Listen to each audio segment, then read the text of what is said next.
So what we have in the book Hmm. that's not in the film is a deathbed confession from a gentleman who was there when they filmed Apollo 11 at his base.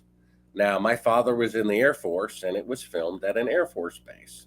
And I had to look up a recording of Bill Casing that I filmed years earlier. I'm like, didn't he say something about the Air Force? And he did. He said that the faking of the moon landing was supervised by the United States Air Force and under the direction of General Sam Phillips. And where was it filmed? An Air Force base.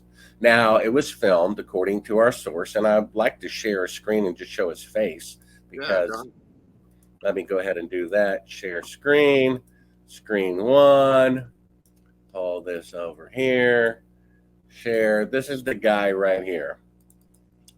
This is Cyrus Eugene Akers, okay? And he was chief of security at an Air Force base I'd never heard of called Cannon Air Force Base. I did a little research. Every military branch has its Special Ops Intelligence Division. The Special Ops Intelligence Division of the United States Air Force is not at Area 51. It's at Cannon Air Force Base in Clovis, New Mexico, where this guy was the chief of security at the most secretive Air Force base. On his deathbed, okay, he confessed something. You got to understand this guy's about to die. And apparently he believed in God.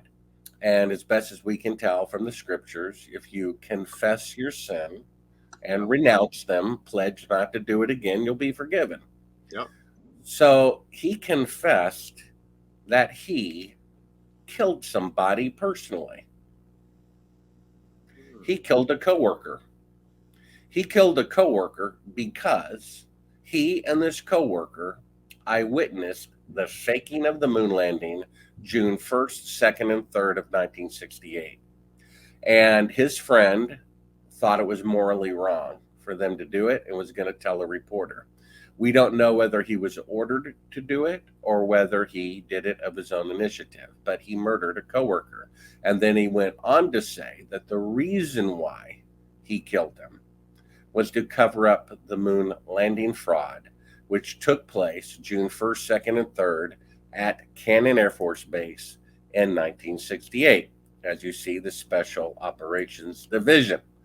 He also was given a list of 15 names by President Johnson personally. President Johnson said these people are allowed in to observe the faking of the moon landing and no one else. He kept that list, and I have it, and I publish it in my book at Sibrel.com. Talking with the source.